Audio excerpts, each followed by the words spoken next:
എന്താ ആരൊന്നും മിണ്ടാത്തെ? ഇവിടെ ആരെങ്കിലും മരിച്ചോ? എനിക്കറിയാം, ഇതുപോലൊരു യാത്രയപ്പായിരുന്നു നമ്മൾ വർഗീസച്ചായനും കൊടുത്തത്. എങ്കിൽ ഞാനൊരു കാര്യം പറഞ്ഞോട്ടെ, ജനിച്ചാ മരിക്കണം എന്നതിന് തുല്യമാണ് ഗൾഫിലേക്ക് തിരിച്ചാ വിമാനം കയറണം. എന്താ സിസ്ക ഇത്? എന്നാ ഇനി വർഗീസേട്ടൻ്റെ വീട്ടിലേക്ക്? നാട്ടിലെത്തിയ ആദ്യത്തെ യാത്ര വർഗീസേട്ടൻ്റെ വീട്ടിലേക്കാണ്.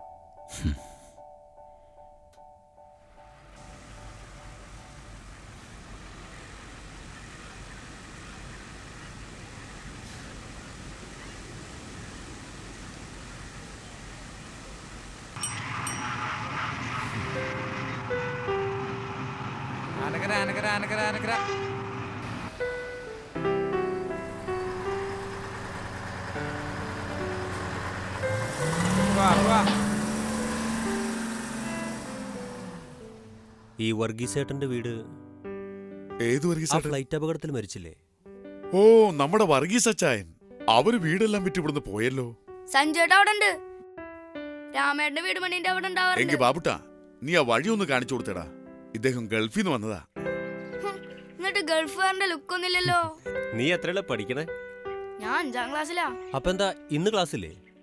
അങ്ങനെ സ്ഥിരമായി മുമ്പ് വേറല്ല. അല്ല ചേട്ടാ, ഈ ഹാർലി ഡേവിഡ്സൺ ബൈക്കിനെങ്ങനെയാ ഗൾഫിൽ കുറഞ്ഞ വിലക്ക് കിട്ടും? അങ്ങനെയൊന്നുമില്ല, ചിലപ്പോ അറബികൾ വെറുതെ കൊടുക്കും. ആണോ? ഈ ഗൾഫ് ഒരു സംഭവല്ലേ? സംഭവല്ല മോനെ, ഗൾഫ് ഒരു പ്രസ്ഥാന.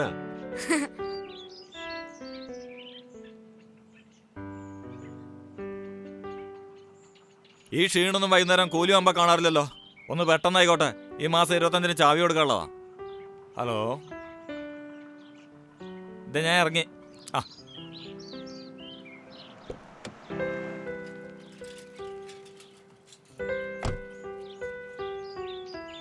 ഞാൻ സഞ്ജേട്ടനെ വിളിക്കാം. സഞ്ജേട്ടാ,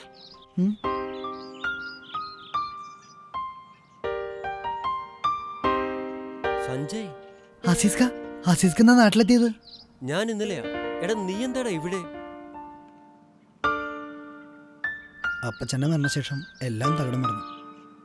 വീട്ടു ചെലവ്, അനിയത്തിയുടെ ചികിത്സ, പിന്നെ അച്ഛൻ്റെ കുറെ കടബാധ്യതകളും എല്ലാതും ഇവിടെ നിന്ന് കിട്ടിയിട്ട് വേണം. എന്ത് ചെയ്യും? അപ്പോ ഫ്ലൈറ്റ് അപകടത്തിന്റെ നഷ്ടപരിഹാര തുക ഇതുവരെ കിട്ടിയില്ലേ? അതൊക്കെ കഴിഞ്ഞ് വരുമ്പോഴേക്കും മാസങ്ങളും വർഷങ്ങളും എടുക്കും. അതുവരെ ഞങ്ങൾക്ക് ജീവിക്കണ്ട ആസിസ്ക. നിന്റെ അപ്പച്ചൻ വലിയ ആഗ്രഹങ്ങളൊന്നും ഇല്ലാത്തൊരു മനുഷ്യനായിരുന്നു. എങ്കിലും ചെറിയ ചെറിയ ആഗ്രഹങ്ങളൊക്കെ ആ മനുഷ്യനുണ്ടായിരുന്നു.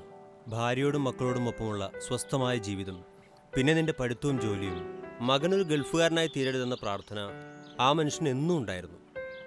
സഞ്ജയ്, പിന്നെ ഞാൻ നിനക്കൊരു ഗിഫ്റ്റുമായിട്ടാണ് വന്നിരിക്കുന്നത്. അച്ചായൻ തീരെ ആഗ്രഹിക്കാത്തതും നീ ഇപ്പോൾ കൂടുതൽ ആഗ്രഹിക്കുന്നതുമായ ഗിഫ്റ്റ്.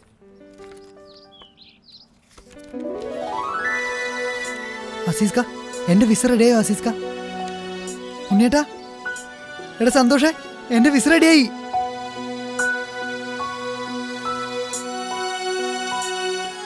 നിന്റെ അപ്പച്ചനൊരു ആയുസ് മുഴുവൻ ചെലവഴിച്ച ആ അറബ് നാട് ഒരുപക്ഷെ നിന്റെ പ്രശ്നങ്ങൾക്ക് തുണയായേക്കും. ഒരുപാട് പേര് രക്ഷിച്ച അറബ് നാട് എന്നെയും രക്ഷിക്കും ആസിസ്ക. എനിക്കുറപ്പാ, എനിക്ക് വിസ വേണം. എനിക്ക് വേണം ആസിസ്ക. ഒരു തുടർക്കഥ പോലെ, അല്ലെങ്കിൽ ഒരു വിയോഗം പോലെ, വിശാലമായ ആ മണൽ ചെരുവിലേക്ക്, സ്നേഹത്തിൻ മാധുര്യമുള്ള മനുഷ്യർക്കിടയിലേക്ക് ഒരു സഞ്ചാരി കൂടി പുതിയൊരു മേൽവിലാസം തേടി.